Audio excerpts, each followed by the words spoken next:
Welcome students. আজকের আমাদের বিষয় মালভূমি। প্রথমেই আমরা মালভূমি কাকে বলে সে সম্পর্কে একটু জেনে নিই। সমুদ্রপৃষ্ঠ থেকে ৩০০ মিটারের অধিক উচ্চতা সম্পন্ন খাড়া ঢালযুক্ত স্বল্প আপেক্ষিক উচ্চতা বিশিষ্ট এবং উপরিভাগ তরঙ্গায়িত এমন ভূমিকেই বলা হয় মালভূমি। দেখো ছবিতে দেখো, সমুদ্রপৃষ্ঠ থেকে ৩০০ মিটারের অধিক উচ্চতা সম্পন্ন খাড়া ঢালযুক্ত স্বল্প আপেক্ষিক উচ্চতা বিশিষ্ট, অল্প উচ্চতা বিশিষ্ট এবং উপরিভাগ কিন্তু তরঙ্গায়িত এমন ভূমিভাগকে বলে কি মালভূমি। উদাহরণস্বরূপ আমরা বলতে পারি পামির মালভূমি, যার উচ্চতা ৪,৮৭৮ মিটার, তিব্বত মালভূমি, গড় উচ্চতা ৩,৬৫৫ মিটার, লাদাখ মালভূমি, গড় উচ্চতা ৩,৫০০ মিটারের বেশি প্রভৃতি কিন্তু মালভূমির উদাহরণ। মালভূমির শ্রেণীবিভাগ সম্পর্কে এখন আমরা জেনে নেব। বিভিন্ন বিষয়ের ভিত্তিতে মালভূমির শ্রেণীবিভাগ করা হয়। নিম্নে একটি তালিকার সাহায্যে তোমাদের বইয়ে দেখানো হয়েছে। তা এখানে আমি তোমাদেরকে ভাগগুলোর নাম বলে দিচ্ছি। এখানে কিন্তু তোমাদের পাঠ্য বইয়ে সিলেবাস অনুসারে তোমাদের উল্লেখযোগ্য ভাগগুলো সম্পর্কে কিন্তু জানতে হবে। তা তোমাদের মূল ভাগগুলো যা যা আছে মালভূমির তা আমি একটু বলছি। উচ্চতা অনুসারে, উৎপত্তি অনুসারে, ভৌগোলিক অবস্থান অনুসারে, জলবায়ু অনুসারে, আকৃতি অনুসারে, বিবর্তনের পর্যায় অনুসারে কিন্তু মালভূমিকে ভাগ করা হয়। বোঝা গেল? উচ্চতা অনুসারে কয় ভাগে ভাগ করা যায়? উচ্চ মালভূমি, নিম্ন মালভূমি। উৎপত্তি অনুসারে ভাগ করা হয়েছে অগ্ন্যুৎপাতের ফলে উৎপত্তি ঘটে, নদীর কার্যের ফলে, বায়ুর কার্যের ফলে, হিমবাহের কার্যের ফলে। ভৌগোলিক অবস্থান অনুসারে ভাগ করা হয়েছে কি পর্বত বেষ্টিত, পর্বত পাদদেশীয়, মহাদেশীয়, উপকূলীয়। জলবায়ু অনুসারে শুষ্ক অঞ্চলের মালভূমি, আর্দ্র অঞ্চলের এবং বরফাবৃত মালভূমি। আকৃতি অনুসারে গম্বুজাকৃতি, ব্যবচ্ছিন্ন, ধাপ বিশিষ্ট মালভূমি। বিবর্তনের পর্যায় অনুসারে তরুণ, পরিণত, বার্ধক্য এবং পুনর্জীবন। বোঝা গেল? এখন দেখো, এই যে এই তালিকাতে তো আমরা অনেকগুলোই জানতে পারলাম, দেখতে পারলাম, কিন্তু তার মধ্যে থেকে উল্লেখযোগ্য গুরুত্বপূর্ণ মালভূমিগুলো তোমাদের রয়েছে, এগুলি সম্পর্কে এখন আমরা জানব। তা প্রথমেই উল্লেখযোগ্য মালভূমিগুলোর নাম আমরা একটু জেনে নিই। উল্লেখযোগ্য মালভূমিগুলোর মধ্যে রয়েছে হচ্ছে পর্বতবেষ্টিত মালভূমি, লাভা মালভূমি, ব্যবচ্ছিন্ন মালভূমি এবং মহাদেশীয় মালভূমি। এবং মালভূমিগুলো সম্পর্কে জানবার আগে আমাদের মালভূমি কেন সৃষ্টি হয় সে সম্পর্কে একটু জেনে নিই। মালভূমি সৃষ্টির কারণগুলো কি কি?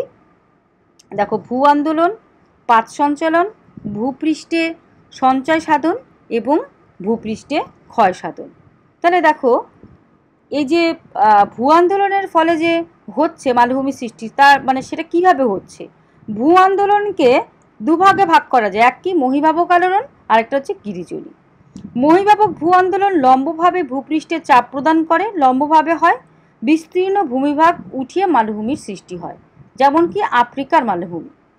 পাত সঞ্চালনের ফলেও কিন্তু পৃথিবী এই মালভূমির সৃষ্টি হয়। আমরা জানি যে পৃথিবী কতকগুলি কঠিন শিলাপাতে বিভক্ত। এই সঞ্চরণশীল সামুদ্রিক পাতের ধাক্কায় মহাদেশীয় পাত কিন্তু উত্থিত হয়ে কিন্তু এই মালভূমির সৃষ্টি করে, যেরকম কি আরব মালভূমি।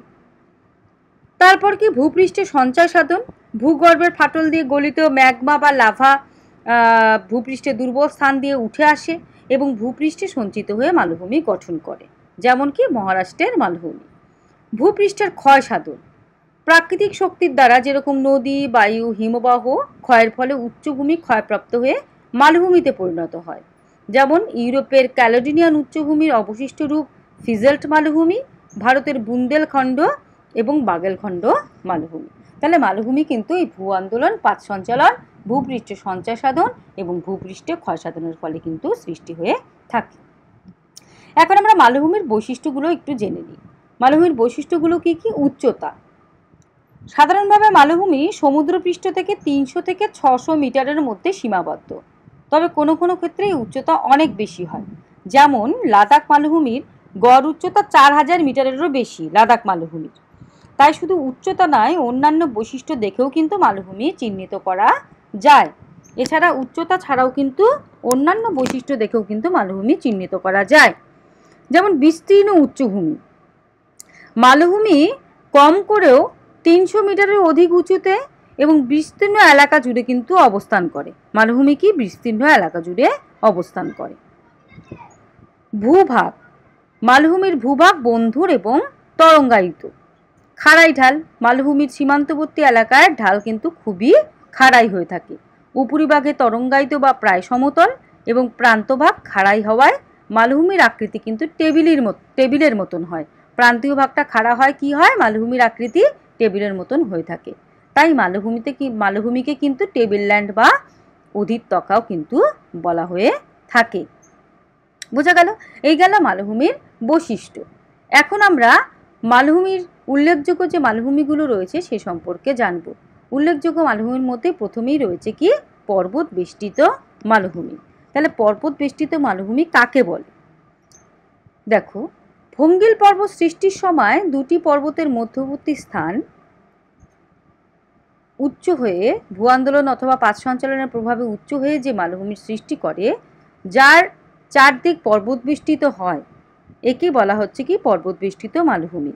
অর্থাৎ ভঙ্গিল পর্বত সৃষ্টির সময় দুটি পর্বতের মধ্যবর্তী স্থান ভূ আন্দোলনের ফলে অথবা পাত সঞ্চালনের প্রভাবে উচ্চ হয়ে যে মালভূমির সৃষ্টি হয়, তার চারদিক কিন্তু পর্বত বেষ্টিত, মানে চারদিকে পাহাড় থাকে, মাঝখানে মালভূমিটা থাকে। একে বলা হয় কি পর্বত বেষ্টিত মালভূমি। উদাহরণস্বরূপ কি বলতে পারি? হিমালয় পর্বত দ্বারা বেষ্টিত তিব্বত মালভূমি। বোঝা গেল? তাহলে এর উৎপত্তি কিভাবে হয়েছিল? এর উৎপত্তি হচ্ছে ভূ আন্দোলন ও পার্শ্ব চাপের প্রভাবে সংশ্লিষ্ট স্থানের উত্থান হলে, হ্যাঁ, ভূ আন্দোলন এবং পার্শ্বচাপের ফলে সেই স্থানের উত্থান হলে এই মালভূমির কিন্তু সৃষ্টি হয়ে থাকে। এছাড়া দুটি পাতের সংঘর্ষের ফলে একটি পাতের নিচে অন্যটির অনুপ্রবেশ ঘটলেও কিন্তু এই মালভূমির সৃষ্টি হয় এবং দুটি পাতের বিপরীতমুখী চাপের ফলেও এই মালভূমির সৃষ্টি হয়ে থাকে। বোঝা গেল?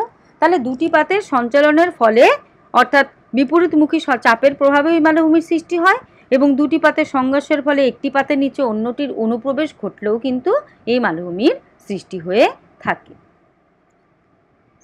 এখন আমরা জানব লাভা মালভূমি সম্পর্কে। লাভা মালভূমি কাকে বলে? ভূগর্ভস্থ ম্যাগমা কোনো ফাটল বা ছিদ্রপথে ভূপৃষ্ঠের কোনো দুর্বল অংশ দিয়ে কোনো রকম বিস্ফোরণ না ঘটিয়ে যখন উপরে উঠে এসে জমাটবদ্ধ হয় এবং জমাটবদ্ধ হয়ে যে মালভূমির সৃষ্টি করে তাকে বলা হচ্ছে কি লাভা মালভূমি। ভূগর্ভের গলিত ম্যাগমা এর উৎপত্তি কিভাবে হয়? যে ভূগর্ভের গলিত ম্যাগমা চ্যুতি বা ফাটল অথবা দুর্বল স্থান দিয়ে উপরে উঠে ভূপৃষ্ঠে কিন্তু সঞ্চিত হয় এবং সঞ্চিত হয়ে কিন্তু এই মালভূমির সৃষ্টি করে। যেরকম কি মহারাষ্ট্র মালভূমি, মালব মালভূমি। বোঝা গেল? এই দেখো ছবিতে আমরা দেখতে পাচ্ছি এইভাবে কিন্তু লাভা নির্গত হয়।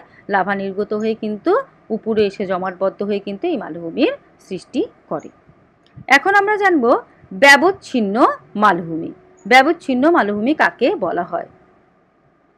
ব্যবচ্ছিন্ন কথাটির অর্থ কি? মানে বিচ্ছিন্ন হয়েছে, বিচ্ছিন্ন ভাবে অবস্থান করেছে। অর্থাৎ উচ্চ পার্বত্য অঞ্চল ক্ষয়ীভূত হয়ে মালভূমিতে পরিণত হলে তাকে ব্যবচ্ছিন্ন মালভূমি বলে। উচ্চ পার্বত্য অঞ্চল ক্ষয়ীভূত হয়ে মালভূমিতে পরিণত হলে তাকে ব্যবচ্ছিন্ন মালভূমি বলে। সে বিভিন্ন প্রাকৃতিক শক্তির দ্বারা কিন্তু তা ক্ষয়ীভূত হতে পারে। নদী, হিমবাহ, বায়ু প্রভৃতির দ্বারা যখন উচ্চ পার্বত্য অঞ্চল ক্ষয়ীভূত হয়ে যখন মালভূমিতে পরিণত হয় তখন তাকে বলা হয় ব্যবচ্ছিন্ন মালভূমি। উৎপত্তি কি? নানান প্রাকৃতিক শক্তি, যেরকম নদী, বায়ু, হিমবাহ, যা আমি একটু আগে বললাম, ক্রমাগত ক্ষয়কার্যে কিন্তু ভূভাগ ছিন্ন ছিন্ন হয়ে অবস্থান করলে কিন্তু এই ব্যবচ্ছিন্ন মালভূমির সৃষ্টি হয়। উদাহরণ কি? ছোটনাগপুর মালভূমি, যা ঝাড়খণ্ডে অবস্থান করেছে, এবং মালনাদ অঞ্চল, যা কর্ণাটকে অবস্থান করেছে। দেখো ছবিটি দেখো, এইভাবে কিন্তু বিচ্ছিন্ন আকারে কিন্তু ক্ষয়ীভূত হয়ে তা অবস্থান করেছে মালভূমির আকারে। এখন আমরা জানব যে মহাদেশীয় মালভূমি কাকে বলে। পৃথিবী পৃষ্ঠের প্রাচীন অংশসমূহ মহাদেশীয় পাত সঞ্চালনের ফলে প্রাচীন ভূখণ্ড থেকে বিচ্ছিন্ন হয়ে মালভূমির উপর অবস্থান করলে তাকে মহাদেশীয় মালভূমি বলা হয়।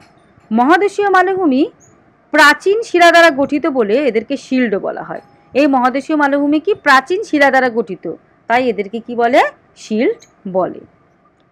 উৎপত্তি কিভাবে হয়? পাত সঞ্চালনের ফলে পৃথিবীর প্রাচীন ভূখণ্ড বিচ্ছিন্ন হয়ে এই ধরনের মালভূমির কিন্তু সৃষ্টি হয়ে থাকে। তবে এই প্রকার মালভূমির উৎপত্তিতে মহীভাবক ভূ আলোড়ন কিন্তু প্রভাব কিন্তু অপরিসীম। এই প্রকার ভূ আন্দোলন উল্লম্বভাবে কাজ করে থাকে বলে মহাদেশের ভূমিভাগের বিস্তৃত অংশ উল্লম্বভাবে উত্থিত হয়ে কিন্তু এই মহাদেশীয় মালভূমির সৃষ্টি করে। অর্থাৎ পাত সঞ্চালনের ফলে পৃথিবীর প্রাচীন ভূখণ্ড বিচ্ছিন্ন হয়ে এই ধরনের মালভূমির সৃষ্টি করে। তবে এই প্রকার মালভূমির উৎপত্তিতে মহীভাবক ভূ আন্দোলনের প্রভাবও কিন্তু অপরিসীম। অর্থাৎ বিরাট মহাদেশ জুড়ে যে মালভূমি অবস্থান করে তাকে বলা হচ্ছে কি, মহাদেশীয় মালভূমি। যেরকম কি উদাহরণ আরবের মালভূমি, আফ্রিকার মালভূমি, ভারতের দাক্ষিণাত্য মালভূমি। বোঝা গেল? অর্থাৎ পৃথিবী পৃষ্ঠের প্রাচীন অংশসমূহ মহাদেশীয় পাত সঞ্চালনের ফলে প্রাচীন ভূখণ্ড থেকে বিচ্ছিন্ন হয়ে যখন মালভূমি রূপে অবস্থান করে তখনই তাকে মহাদেশীয় মালভূমি বলা হয়ে থাকে। বোঝা গেল? এখন দেখো, এই যে মালভূমিগুলো সম্পর্কে জানলাম, এদের কিন্তু কতগুলো বৈশিষ্ট্য আছে। যেরকম পর্বত বেষ্টিত মালভূমির বৈশিষ্ট্য কি? নবীন ভঙ্গিল পর্বত দ্বারা পরিবেষ্টিত থাকে। অন্যান্য মালভূমির তুলনায় উচ্চতা অনেকটাই বেশি, বিস্তারে বেশি, এবং মালভূমিগুলো ভূমিকম্প প্রবণ এলাকার উপর চিহ্নিত করা হয়। অর্থাৎ এই মালভূমি অঞ্চলগুলিতে কিন্তু ভূমিকম্প হয়ে থাকে। লাভা মালভূমির বৈশিষ্ট্য কি? লাভা মালভূমিগুলির উপরিভাগ চ্যাপ্টা আকৃতির এবং অগ্নুৎপাতের মাধ্যমে গড়ে ওঠে। ব্যাসল্ট শিলার দ্বারা গঠিত। এদের কিন্তু এক বা একাধিক জ্বালামুখের চিহ্ন কিন্তু লক্ষ্য করা যায়। ব্যবচ্ছিন্ন মালভূমি মূলত জলধারার কার্য বা নদীর কার্যের দ্বারা মালভূমি ব্যবচ্ছিন্ন হয়। উচ্চতা অপেক্ষাকৃত কম, উপরিভাগ তরঙ্গায়িত প্রকৃতির হয়ে থাকে। মহাদেশীয় মালভূমির বৈশিষ্ট্য কি? মহীভাবক ভূ আলোড়ন ও পাত সঞ্চালনের মাধ্যমে গড়ে ওঠে। পৃথিবীর প্রাচীনতম ভূখণ্ডের অংশ হিসাবে একে বিবেচনা করা হয়। মালভূমির ক্ষয় প্রতিরোধ ক্ষমতা অনেক বেশি। অত্যন্ত সুস্থিত এবং অপরিবর্তনশীল ভূখণ্ড হিসাবে কিন্তু বিবেচিত হয়। বোঝা গেল? এখন যে বিষয়টি আমাদের জানতে হবে এখানে, এই তোমরা প্রশ্নটি পড়বে ভালো করে, যে মালভূমির মানব জীবনে গুরুত্ব কি?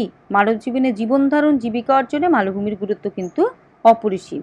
যেরকম জলবায়ু, কৃষিকাজ, তারপর খনিজ সম্পদ, পশুপালন, জলবিদ্যুৎ উৎপাদন, অরণ্যজাত সম্পদ এবং পর্যটন কেন্দ্র, এগুলো কিন্তু সব ক্ষেত্রে কিন্তু মালভূমির গুরুত্ব রয়েছে। জলবায়ুর ক্ষেত্রে যেরকম সমুদ্রপৃষ্ঠ থেকে অনেক উঁচুতে অবস্থান করা মালভূমিতে জলবায়ু শীতল প্রকৃতির হয়ে থাকে এবং মনোরম জলবায়ুর জন্য অনেকেই মালভূমি অঞ্চলে বসতি স্থাপন করে।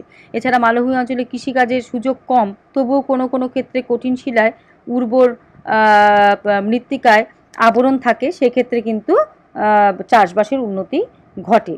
এবং খনিজ সম্পদ, যেহেতু এখানে মালভূমি অঞ্চলে কৃষিকাজ হয় না কিন্তু খনিজ সম্পদের দিক থেকে উন্নত, মালভূমি অনেক ক্ষেত্রে খনিজ সম্পদের ভাণ্ডার হিসাবে চিহ্নিত হয়। যেরকম ছোটনাগপুর মালভূমি ভারতের খনিজ ভাণ্ডার।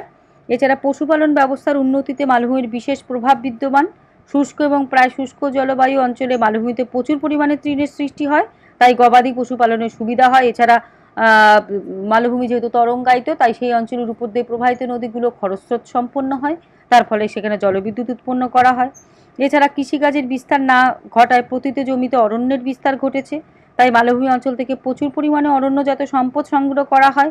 এছাড়া মালভূমি অঞ্চলে জলপ্রপাত, প্রস্রবণ, ঝর্ণা ইত্যাদি প্রাকৃতিক শোভা পর্যটকদের আকর্ষণ করে, তাই কিন্তু এখানে পর্যটন কেন্দ্র বিকাশ লাভ করেছে। বোঝা গেল? তাহলে মালভূমির এই ভাগগুলো এবং ছোট ছোট বিষয়গুলো তোমরা কিন্তু ভালো করে পড়বে এবং অবশ্যই ছবিগুলো দেখে পড়বে। আজকের ক্লাস আমি এখানেই শেষ